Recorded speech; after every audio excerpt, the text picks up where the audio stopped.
बांसे ही बसे ही बहेंगे लचकत जाए। जी हाँ साथियों, आप मेरी पंक्तियों से जान गए होंगे कि मैं किस पर्व की बात कर रही हूँ।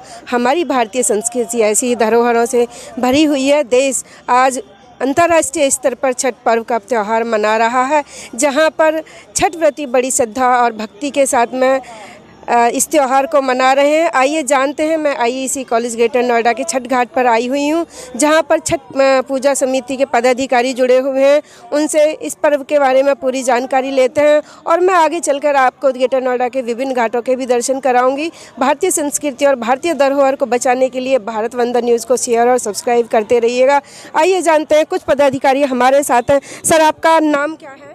मैं परशुराम यादव। परशुराम यादव जी हैं। परशुराम यादव जी, ये कितने दिवस का त्यौहार होता है छठ पर्व? मैडम, ये 3 दिन का त्यौहार होता है।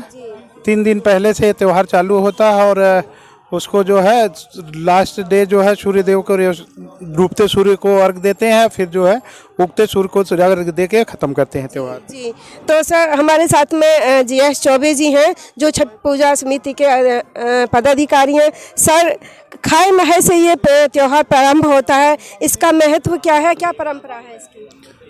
इसकी परंपरा बहुत पुरानी चली आ रही है और खाए नहाए का मतलब कि आप 3 दिन पहले से एकदम स्वच्छ रहिए। जरा भी एक ही प्रकार की कोई भी जैसे कैसे कहते हैं लहसुन प्याज तक नहीं खाना है। आपको स्वच्छ कपड़े पहनने हैं, स्वच्छ वातावरण में, यानी घर का माहौल भी एकदम बहुत ही स्वच्छ रखना है। और इसमें बेसिकली हम लोग सूर्य भगवान को अर्घ देते हैं। सूर्य के मतलब शाम को जो प्रकाश डूबता हुआ मतलब सूरज और सुबह निकलता हुआ सूरज, इसका भी महत्व है। सूर्य की जो प्रकाश की जो किरणें निकलती हैं उसका विशेष महत्व है। उसी को उषा की किरण बोलते हैं। उसी के लिए हम लोग अर्घ देते हैं। और उससे क्या है कि हमारे एक प्रकार से ये वायुमंडल से रिलेटेड है और हमारे वैदिक से इसे जोड़ा गया है ना। तो ये बहुत ही स्वच्छ ही इसे कहेंगे। इतना बढ़िया पूजा कुछ भी नहीं है। इसको इसीलिए महापर्व कहा जाता है। छठ पूजा को महापर्व कहा जाता है और ये पूरे पूर्वांचल में और पूरे बिहार में, अब तो पूरा ऑल इंडिया में मनाया जा रहा है, लेकिन बेसिकली उधर से ही ये मनाया जा रहा था। हमारे सनातन धर्म से जुड़ा हुआ है ये है। तो अब इसमें यह है कि बहुत सारी गीत गाती हैं पुरानी इसमें हमारे पूर्वज लोग गीत बनाए पड़े हैं। जैसे हमारी मम्मी है आपके सामने, आपको एक मम्मा जी एक छोटी सी गीत आपको सुनाएंगे, आप सुनिए। ये गीत आपको कभी नहीं मिलेगा सुनने को। तो आप मम्मा जी के साथ एक गीत सुनिए। तो साथियों, हमारे साथ में अम्मा जी भी हैं, जो आपको एक बहुत मधुर गीत छठ मैया का सुनाने वाली हैं। अम्मा, एक भजन छठ मैया का सुना देंगी। सबसे पहले अपना नाम बता दीजिए। नाम क्या है आपका? प्रभावती। परमार्थी, अच्छा, प्रभावती देवी। तो साथियों, अम्मा हमें गीत सुनाने वाली है। अम्मा, छोटा सा एक गीत 2 मिनट का नदी वाला सुनाओ।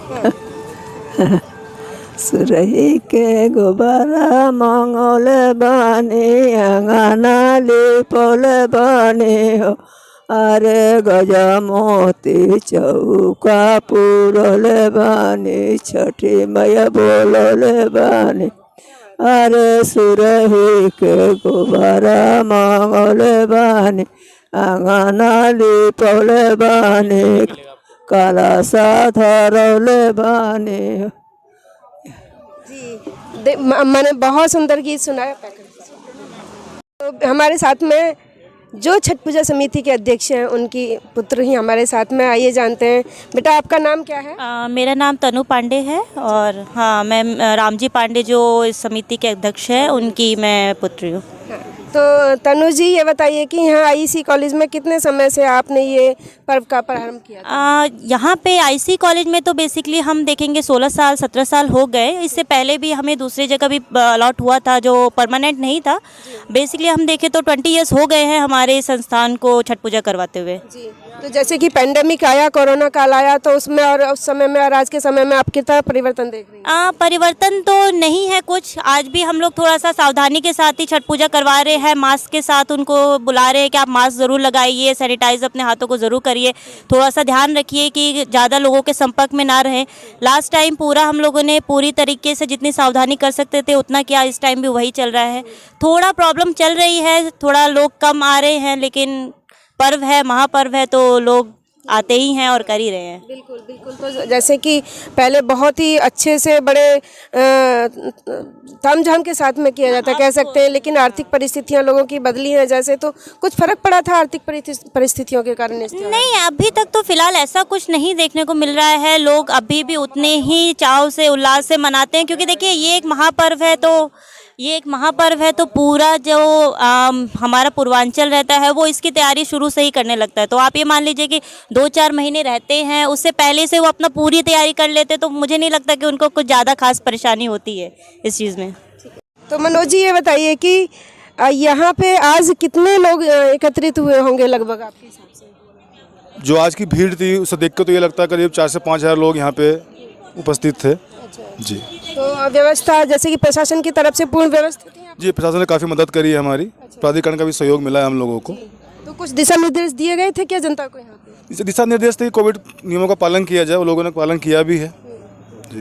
तो हमारे साथ चौबे जी हैं। चौबे जी जानना चाहेंगे कि प्रकृति वंदन के रूप में इस पर्व को भी हम मनाते हैं, देखते हैं, तो जैसे हम छाछ लेके छठ व्रती जो आती हैं वो उसमें क्या क्या चीज़ें होती हैं और उनका क्या क्या महत्व होता है? अब इसमें देखिए बहुत चीज़ें हैं, पूजा पाठ की सारी सामग्रियाँ होती हैं, फल फूल जितने टाइप के आप सीजनल फल हैं वो फल हम चढ़ाते हैं। और इसमें कुछ ठेकुआ जिसे कहते हैं हमारे यहाँ पकता है, ठेकुआ बनता है, ऐसे करके नए नए कपड़े पहना जाता है। आज का यह है कि कोई भी पुराना कपड़ा हम यूज नहीं करेंगे, अंडरगारमेंट से लेके ऊपर तक सारे कपड़े नए पहने जाते हैं। और इसमें यानी 3 दिन तक पूरी तरह से स्वच्छता का एक प्रतीक है और आप नेचर से इसे जोड़ सकती हैं। कुछ लोग ऐसे होते छठ पर्व को मानते नहीं, जैसे इस बेल्ट में हमारे पूर्वांचल बिहार में तो बहुत ही महापर्व है, लेकिन इधर के कुछ लोग कहते हैं पता नहीं क्या छठ है। तो उनके लिए मैं कह सकता हूँ कि कुछ नहीं समझते तो सूर्य भगवान की ही पूजा करें। सूर्य भगवान है, ये तो सबके लिए हैं, देवता हैं। 4 दिन सूरज नहीं निकलता सबकी हालत ख़राब हो जाती है ना। तो इनको आप देवता माने और इसलिए इनका जो हम लोग पूजा करते हैं। और ये हमारे सनातन धर्म से जुड़ा हुआ है, बहुत हमारे पुरखे करते आए हैं और इससे हमें काफ़ी लाभ भी होता है। कुछ हमारी मान्यताएं होती हैं, जब हमारी माताएं हैं, हमारे घर के जो भी लोग अपने अपनी मान्यता मानते हैं कि छठी मैया हैं, हम छठ व्रत करेंगे, हमारा ये मनोकामनाएं हमारी पूरी हो जाएंगी। मनोकामनाएं पूरी भी होती हैं तो उससे एक आस्था और मजबूत होती है कि हाँ भाई छठी मैया है, जो हमने कहा वो हो गया। तो बहुत चीज़ें हैं, तो जो मानते हैं, ये तो कहने की बात है कि मानो तो देव नहीं तो पत्थर, तो वही चीज़ है। हम मानते हैं तो हमारे लिए देवता हैं सूरज भगवान, जो नहीं मानते हैं उनके लिए ये है। बिल्कुल। तो तन्नू जी जैसे कि दूसरे दिन खन्ना का त्यौहार मनाया जाता है, खन्ना मनाया जाता है, तो खन्ना का क्या महत्व है और किन किन चीज़ों का उसमें उपयोग होता है? देखिए, खरना जो होता है इसमें जो हमारे जितने भी लेडीज़ होती हैं जो व्रत रखती हैं, वो जो पहला दिन जो होता है उसके बाद जो सेकंड डे में खरना होता है, उसमें वो लोग अपना व्रत प्रारंभ करती हैं। बेसिकली जो पूरा व्रत होता है वो वहीं उसी दिन से स्टार्ट होता है। खरना वाले दिन शाम के दिन लौकी की सब्जी बनती है, बहुत लोग चावल बनाते हैं, बहुत लोग रोटी और खीर भी बनाते हैं। तो डिपेंड करता है कि वो किस तरह का पकवान अपने घर पे बना रहे हैं, क्योंकि हर जगह का अलग अलग चलन है और अलग रिवाज है। कि किसी के यहाँ, जैसे मेरे यहाँ कभी चावल और वो भी बनता था, खीर बनती थी, भाभी के यहाँ ऐसे, तो अलग अलग तरीके से है। उसके बाद से ये रिवाज पूरा प्रारंभ होता है और जितना भी फिर व्रत है उसके बाद से स्टार्ट होता है।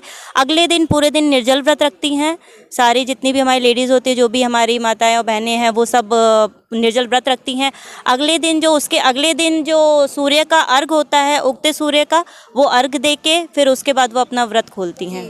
तो जैसे कि तनु जी मैं अक्सर देखती हूँ हमारे भारतीय समाज में सिंदूर मांग से यहाँ से लगाया जाता है, लेकिन मैं देखती हूँ कि इस पर्व के दौरान नाक से लगाया जाता है। तो कुछ ना कुछ तो इसका महत्व, और मैं समझती हूँ कि हमारे हर त्यौहार का वैज्ञानिक महत्व ही कहीं ना कहीं ज़रूर होता है। तो क्या महत्व होता है इसका? इसका महत्व देखिए बहुत तरीक़ों से माना जाता है, लेकिन खासकर इसको हम लोग जोड़ते हैं हमारे यहाँ पारंपरिक तौर पे। ये कहा जाता है कि पूर्वांचल के आप ये जो रिवाज है ये आप पूर्वांचल में ही ज़्यादा देखेंगे। तो ये इसलिए जाना जाता है कि कहते हैं कि लंबी उम्र के लिए जितना लंबा रहेगा, हाँ वही पति की लंबी उम्र के लिए जितना लंबा नाक से रहेगा और लास्ट तक बिल्कुल लेके जाते हैं, तो वो उनकी उम्र के लिए रहती है। तो हमारे यहाँ का वही रिवाज है। तो मैं छठ सेवा समिति के सभी पदाधिकारियों का बहुत बहुत धन्यवाद देती हूँ। और साथियों, भारतीय परंपरा और संस्कृति की धरोहर को बचाने के लिए सहयोग करते रहिएगा। भारत वंदन न्यूज़ से जुड़े रहिएगा। ऐसे ही हम देश की पावन और पवित्र त्योहारों से आपको जोड़ते रहेंगे, दिखाते रहेंगे। धन्यवाद। भारत माता की जय। वंदे मातरम। जय। साथियों, छठ पूजा समिति के पदाधिकारियों में से एक मनोज पांडे जी भी हमारे साथ हैं। आइए जानते हैं। मनोज पांडे जी, छठ पर्व को प्रकृति वंदन के रूप में पर्व के रूप में मनाया जाता है, तो प्रकृति से जुड़ी हुई जैसे कि यहाँ पे गन्ना की पूजा होती है, बहुत सारी छाछ में चीज़ें रखी जाती हैं, उनका विवरण हमारे दर्शकों को दीजिए कि क्या क्या चीज़ें होती है और उनका क्या क्या महत्व होता है। ये तो काटना पड़ेगा, कोई इसी तरह नहीं बता पाऊँगा। बहुत सारी चीज़ें हैं।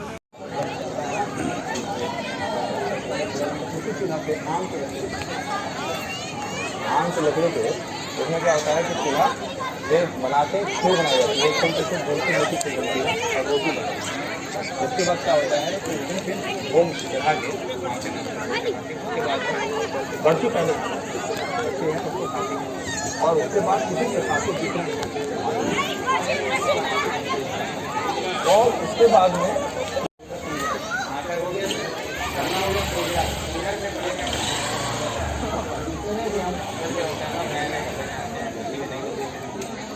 बाद में सारे नए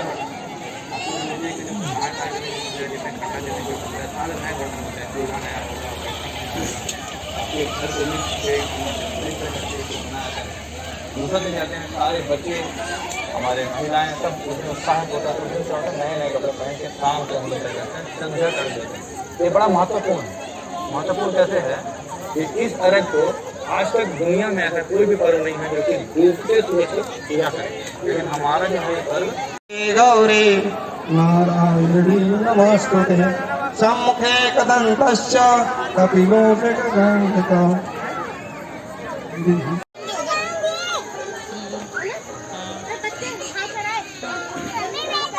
सती मैया की जय।